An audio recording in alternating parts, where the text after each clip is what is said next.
The topic today is the relationship between the freedom of speech and the litigation that has been launched against not only not only against Kataria, Harish Sahani, Satya, and 100 John Does yet to be named.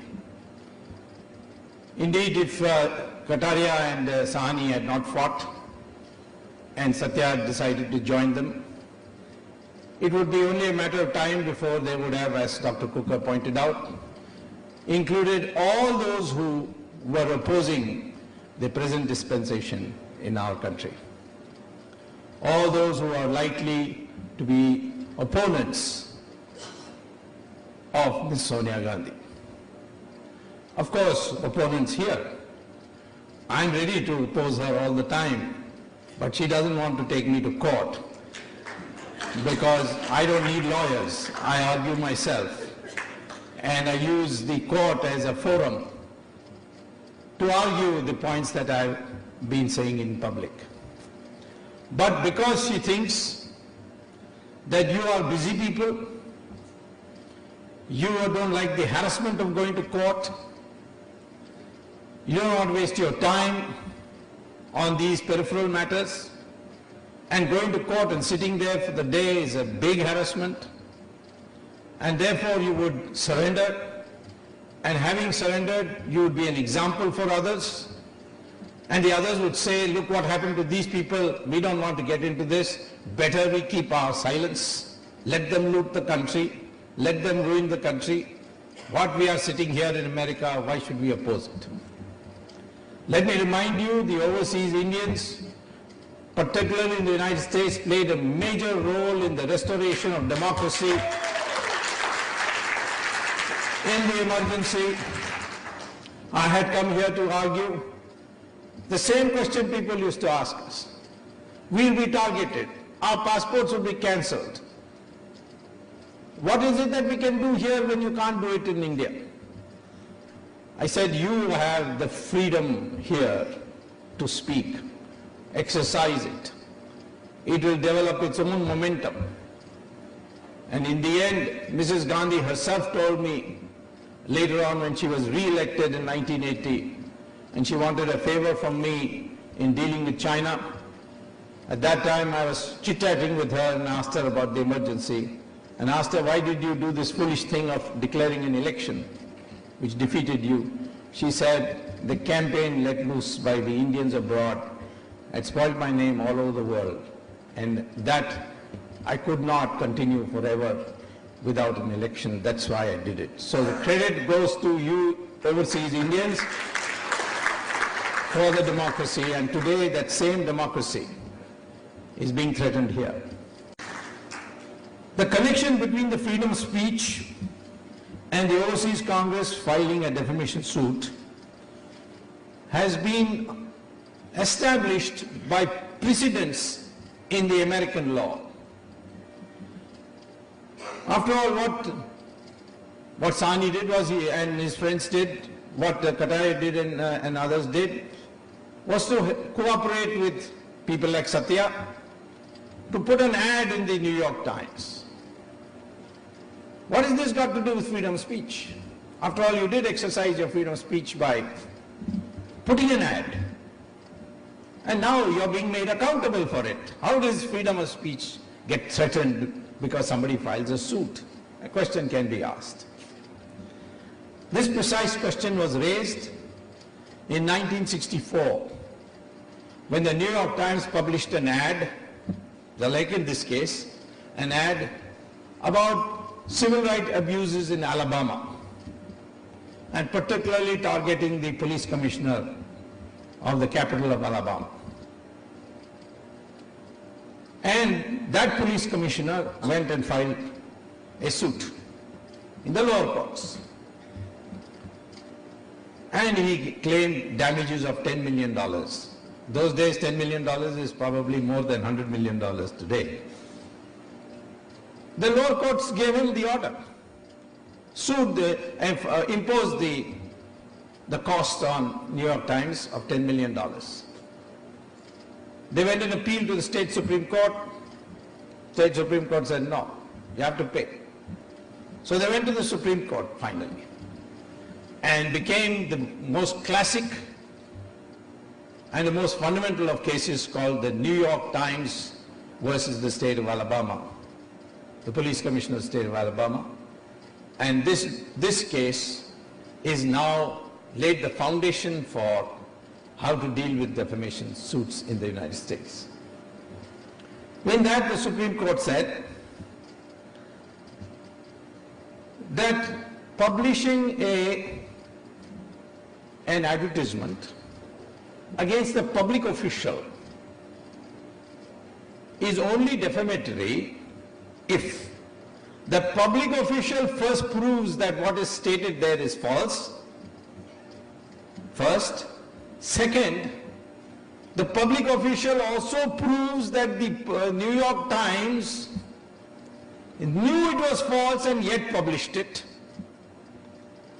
And three, that despite the fact that the people, the defendants, knew it was false and yet in reckless disregard of the truth went and nevertheless published it.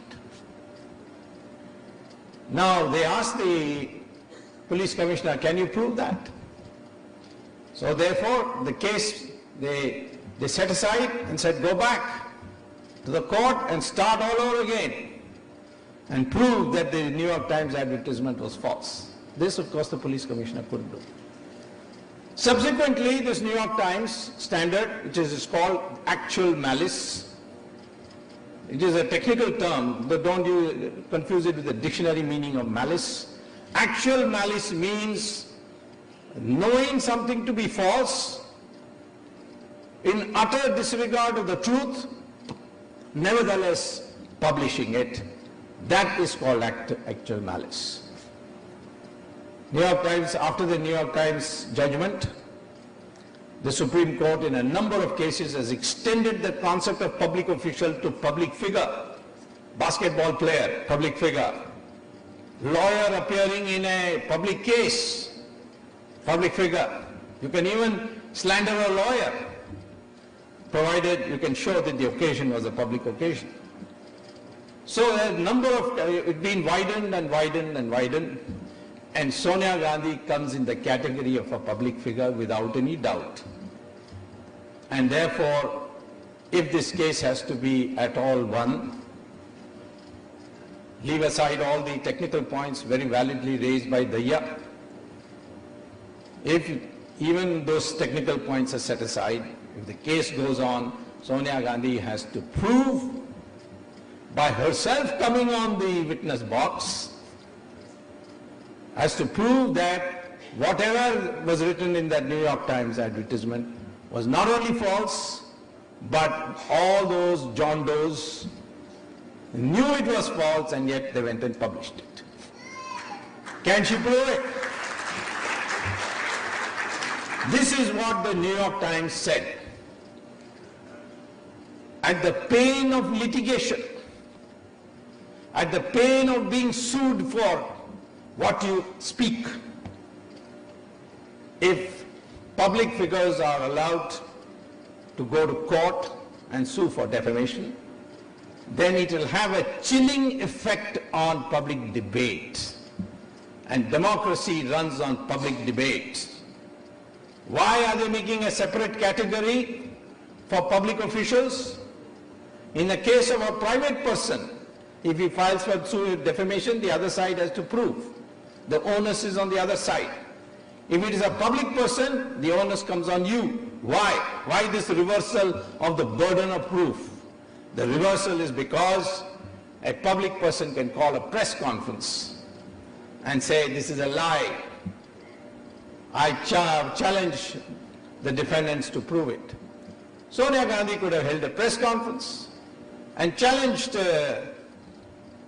Mr. Kataria and his friends to prove, saying this is false because of the following reasons. All the things that are said there, I'll go over it in a minute, every one of them has been taken from written records, and the lawyers for Mr. Kataria and others have in their answer, in their reply to their original petition, have indeed documented how they have taken it from public record, which has so far not been contradicted. So the connection is that if you impose the pain of litigation in a matter in a public domain, then that has a chilling effect on the debate in the country, and therefore it is a violation of the freedom of speech, and therefore a single case like this Kataria case is one that will affect your freedom of speech in the end. It will let loose a feeling which will chill further incentive to debate and discuss. And that is why it is centrally related, and this topic that you have chosen today is the most appropriate topic. This is not a case of Mr. Kataria fighting and you are standing by him because you know him. This is a case for all of us. It is a case of your freedom of speech. It's a case that in future you can live in this country, even though you live far away from India, you can live here without fear of the long arm of the Indian government coming and strangling your opinion.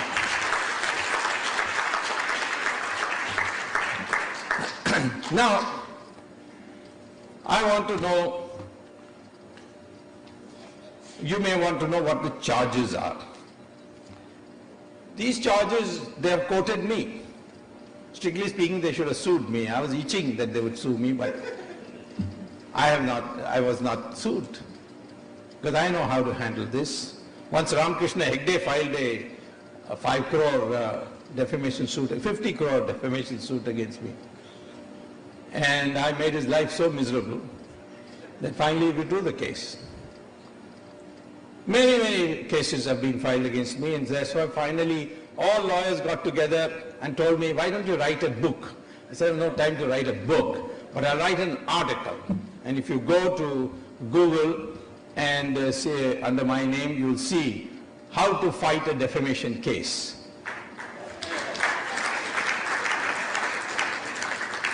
Against public figures today in the United States, it's impossible to be sued because the United States New York Standard has made it impossible. But in this case, you not only does she have to prove that what you said is false and show that you knew it is false, she will end up in cross-examination admitting that all this is true.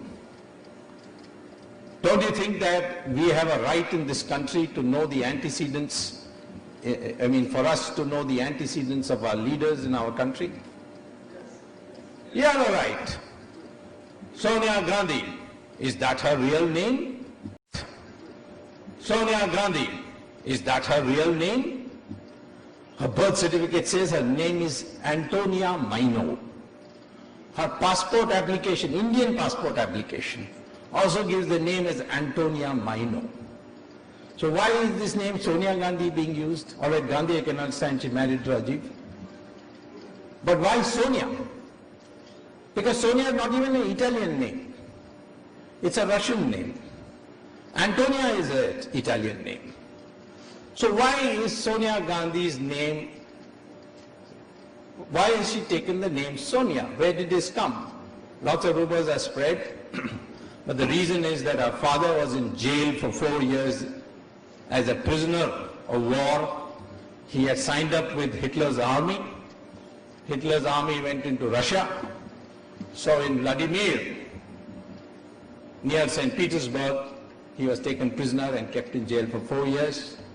But unlike in all other German soldiers, where Russians never released them before 20 years, in his case they released him in 4, which is taken to mean that he must have capitulated and agreed to become a member of the KGB, and that is why he was let off. So, therefore, he came back and changed, he gave the names of Russian names to all his children. Of course, there's one point which I don't want to really get into it because it's irrelevant, but I think I'll mention it. According to Sonia Gandhi's birth certificate, she was born on 9th December 1944. But at that time, her father was in jail in Russia. Now, unless like Jesus Christ, some mystery, some immaculate conception took place, I'm not able to explain how this is possible, that she claims her father is Stefano Maino, when her father was in jail at that time. That leads to another mystery. In parliamentary records, Miss Sonia Gandhi says she was born in Urbasano, near Turin.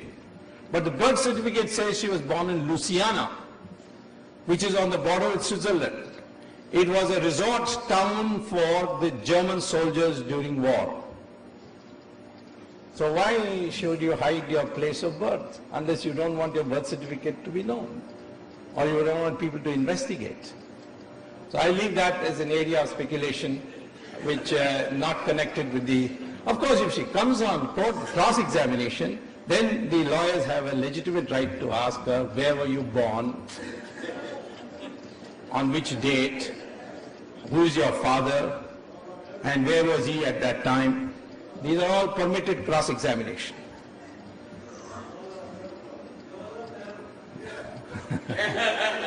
It seems to be a problem with the Nehru family.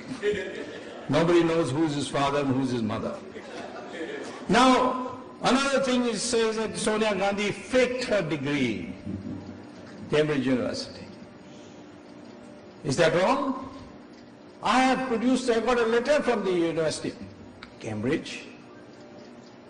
She has given an affidavit, sworn affidavit as a candidate that I studied English in the University of Cambridge. And I got a letter from the University of Cambridge that there was no such student, ever. I went to court, and finally what the Chief Justice of the Supreme Court told me, be generous, Dr. Swami, be large-hearted, this is an old matter, leave it. Of course, subsequently, Sonia Gandhi has dropped from her affidavit the claim that she was educated in the University of Cambridge. That itself is an admission of perjury, because in one affidavit you say you were, in another affidavit you say you keep silent on it. It means that you have admitted perjury. But unfortunately, our society is not tough enough. In any other country, if you had faked your educational degree, or even in our country, an ordinary man gets an employment by faking his educational degree, he loses his job. And the Supreme Court has repeatedly upheld that one of the most heinous crimes is to fake your educational degree to get a job. And here, somebody who wants to rule the country has faked it. The only objection I have to Satya's advertisement in the New York Times is he says that she passed high school. She did not pass high school. Beyond 5th class, she did not study. In this, she shares a common educational background with Karunanidhi. Now, it says in the advertisement that she worked as an au pair. What did you work, miss? If you were not studying in the University of Cambridge, you were 5 years in England, how did you support yourself? Don't you think we have a right to ask this question? Even in marriages, we ask these questions. Where do you study? Every detail is asked for. The antecedents are asked for. Why can't the antecedents of Sonia Gandhi be asked for? Where did you work? 5 years. Without a high school certificate, without a college degree. Where did you work in London? And for whom? The country has a right to know. I'm telling you, I have done an investigation. It is shocking what I found out. It is for her to say. If there's cross-examination, certainly she will be asked this question. Where did you work? Who were your employers? Can I not ask this question? If I apply for a job, the first thing they'll ask me who your previous employers were. And here you want to be the leader of the country. You have no right to ask this question.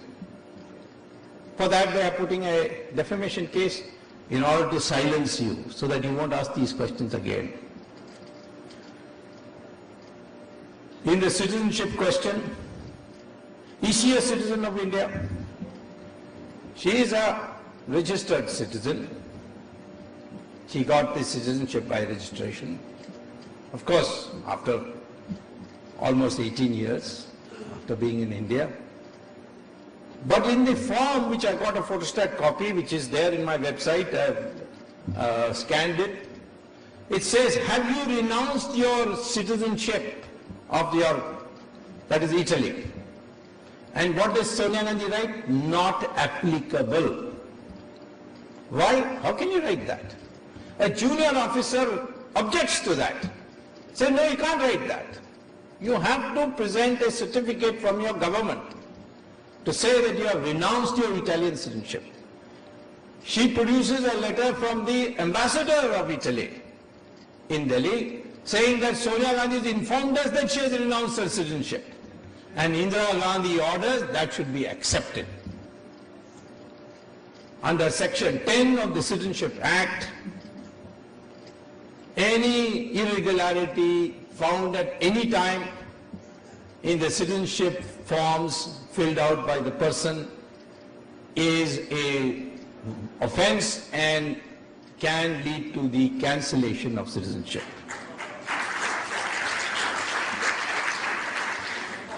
A new government in India, without Sonia's chamchas in it, can easily cancel her citizenship with one stroke of the pen. The Home Minister can write, I, having satisfied myself that Ms. Sonia Gandhi did not fill the application forms properly, hereby order the cancellation of her citizenship. So, her future is very bleak in this. But you can ask a question. She has connections with KGB.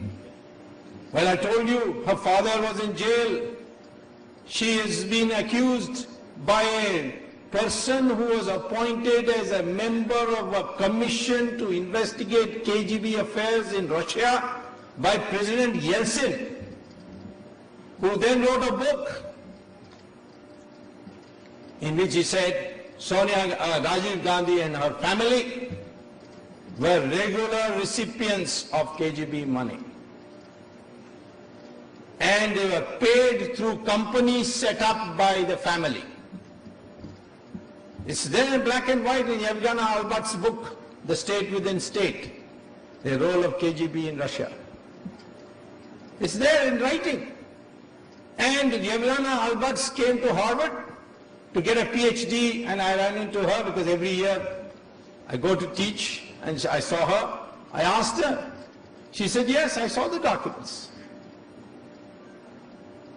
These were given to me as a member of the commission. Then I asked the Americans, do you have a record? They said, it's all there in the libraries. So I went to the Harvard Library, downloaded it, filed it in the Delhi High Court. The Delhi High Court then issued notice to the CBI. Go find out. The CBI came back and reported the Russians are ready to give the originals and attest the copies, provided we give them a letter rogatory, which is a communication from the courts of India to the government of Russia. And that letter rogatory cannot be obtained unless you register an FIR. But the government of India refused to register an FIR, and that is why my case went by abeyance. That case can be revived any time. So what is wrong in saying KGB? There's prima facie evidence. It's for her to prove or disprove. She has received $2 billion into her name in 1991. Who says this? The government of Switzerland. Why do they say it? Because the Americans put pressure on the Switzerland government to tell them about Marcos, Imelda Marcos, and whatever that other Marcos's name was. Ferdinand Marcos. And they put so much pressure that the Swiss authorities tabulated all foreign leaders who had accounts, illegal accounts, and they put the photograph of Rajiv Gandhi in a magazine called Schwester Illustrated. Schwester is another name for Switzerland in German. And that has in it a caption under Rajiv Gandhi's photo. He and his family owned $2 billion November 1991. And who was the beneficiary of Rajiv Gandhi's death? Sonia Gandhi. All that money has gone to her. All the money of Indira Gandhi, Sonia Gandhi. Most of the money of Sanjay Gandhi, Sonia Gandhi. Death is very profitable for Sonia Gandhi. I would say that any criminal case, the first suspect is always the beneficiary. Someday we may have to find out. So what is wrong in asking these questions? Antique smuggling. Her sister, Anushka, that's a Russian name. Her real name is Alexandria. But father gave the name Anushka. She has two shops in Italy. One is called Ethnica, meaning Revolta, and another is called Ganapati, in the hometown of Sonia Gandhi's mother, or Bassano. And photographs have been produced, I've put it in court, and it shows antiques stolen from all over India. Who carted them there? The LTTE. People wouldn't believe me when I said that, but only now when the Italian government has announced that they have arrested 33 LTT persons in Italy, that people have come to know maybe there is something after all. Quattrochi used to sell weapons to the LTT. And LTT has a huge presence in Palermo and in Naples and Milan. Now, of course, the Americans have got tough with them, so all the European governments are now cracking down on them, including Canada. So, anyway, antique smuggling. Why should the sister of Sonia Gandhi have an antique shop in the first place of Indian antiques? So that these are smuggled, they will be kept in the shop, then they will prepare bogus bills and take it to London and auction it with Sotheby's and Christie's. This racket also I documented, court was convinced, issued notice to the CBI. CBI went to Italy, Italy wrote back, give us a letter rogatory. Need an FIR for that. Government of India said no. We will not register an FIR. The matter is there. No further.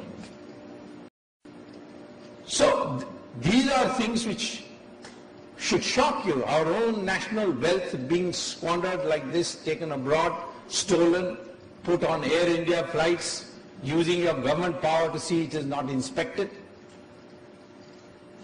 These are the things you brought, that this is a bogus Gandhi, she's not a real Gandhi. I have only one dispute, by the way, with all these websites about the legitimacy of the parentage of various Nehrus and Gandhis. Rajiv Gandhi was not son of some Firoz Khan, as all these websites are putting out. He's the grandson of, or rather Firoz Gandhi was the son of a well-known lawyer of Allahabad called Kakkad. And Kakkad was also mayor of Allahabad, and once he defeated Jawaharlal Nehru in an election. So, of course, parentage has never been a strong point of the Nehrus, so we won't go into that and get into a lot of complications. Similarly, the question of Rahul Gandhi. Why is he registered as Rahul Vinci, R-A-U-L-V-I-N-C-I, in some rock and roll Rollins College in Orlando or some place like that, which is a Christian missionary college? Why didn't he register himself as Rahul Gandhi? Why is it that he claims he's got an MPhil?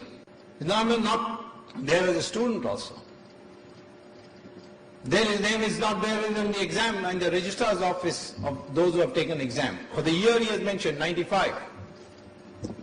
So So how did he claim his MPhil? He first originally came, he went to Harvard. Yes, he went to Harvard in the sense that when Rajiv Gandhi is Prime Minister, Hindujas gave $11 million to the Harvard Medical School and on donors quota. He entered, Harvard has this quota, but then once you enter, then you have to compete. In 3 months, Harvard said, I don't think you really belong here. So he dropped out. So now he doesn't use the word Harvard. Unfortunately for him, someone like me is in politics in India who has long-standing connections with Harvard. Why you tell lies like this? Because in our country we respect education. We respect the Pandit. So you tell a lie about your education. All of us work so hard to pass examinations, get a degree. These guys don't do anything and they put themselves a degree in front. Is Rahul a citizen of India?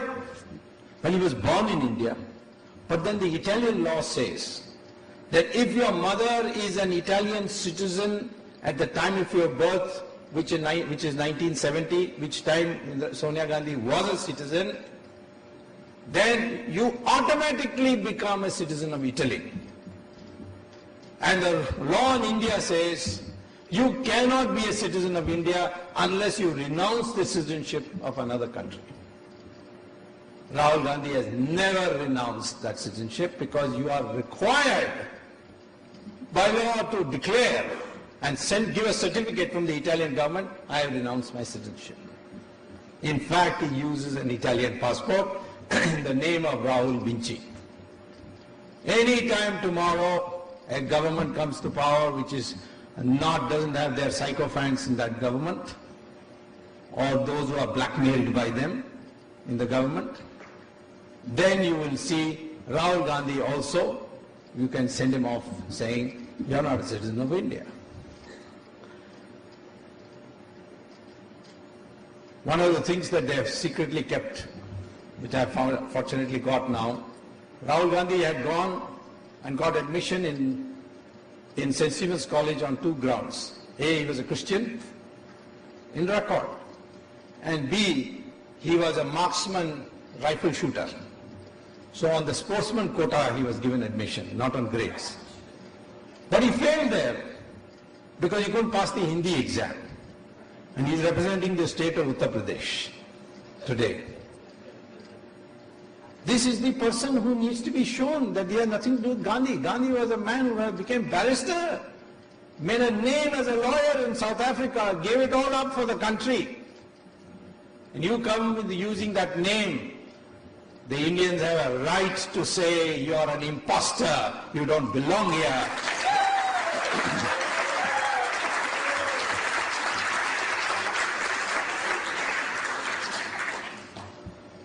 Rahul Gandhi was arrested in Boston airport.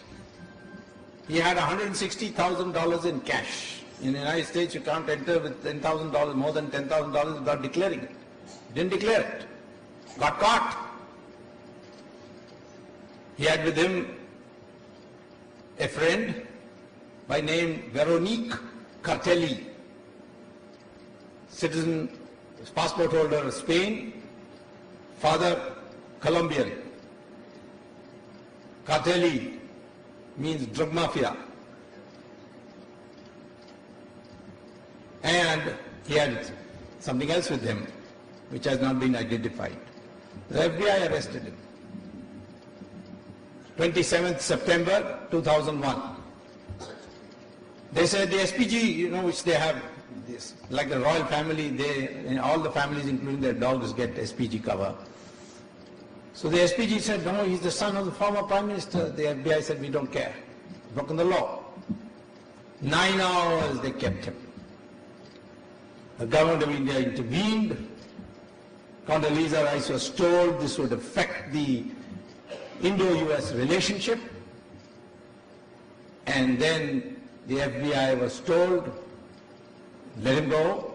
The FBI registered an FIR, the equivalent of an FIR.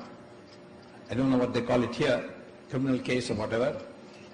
And then said, whenever you want, we can call you, but you can go. So they let him off to go back.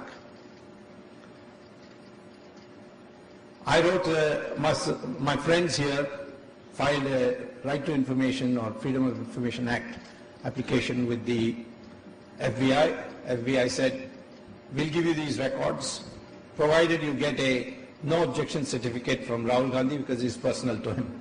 That's the law. So I wrote a letter to Rahul Gandhi. If you have nothing to hide, give us the permission. He never replied. But everybody knows this is in record. There's nothing to hide here. $160,000 in cash. How do you carry so much cash and what for?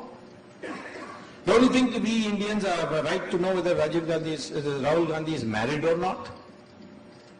In his house in Tughlaq Road, Tughlaq Lane, there is a foreign woman there. Her name is Veronique Karteli. Is he married to her or not married to her? Or is he living with her? Can you not make that public? What will people of India think? Rajiv Gandhi's wife foreigner, Rahul Gandhi's wife foreigner. Can they not find Indian girls at all? And what about the antecedents of this Veronique? The daughter of drug mafia? So we need to know. These are things we need to know. Even in marriages, I said, we find out these things. The advantage of an Indian is, I can go to my village and find out, to the village of the person and find out everything about him. I meet so many people say, oh, I'm from Madurai, I know you are from Mullipalam village and you know, you are living in you have a house in Agraharam street, everything. Everybody knows about everything. You can trace people. But when you are a foreigner, you have to be doubly careful. You have to be doubly watchful. In this case, Qatar is going to win. Qatar and friends are going to win hands down. There's no doubt about it. There's no case. Half the reason is Daya is given to you. Why is the locust stand high? How can somebody file on basis of somebody else? But there is also this active malice. Prove it. You can't prove it. The basis is there. I am in fact telling Kataria, please don't get it dismissed. Make her come as a witness and I will help you.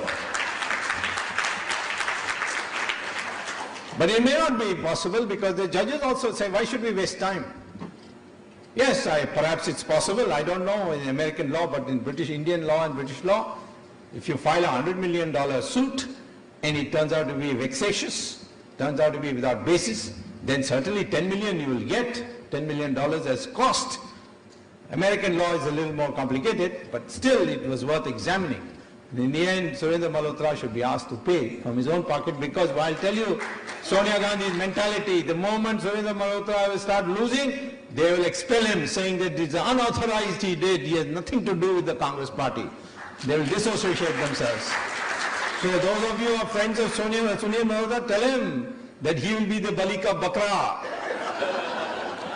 Better he makes up, he apologizes to Kataria and gets out.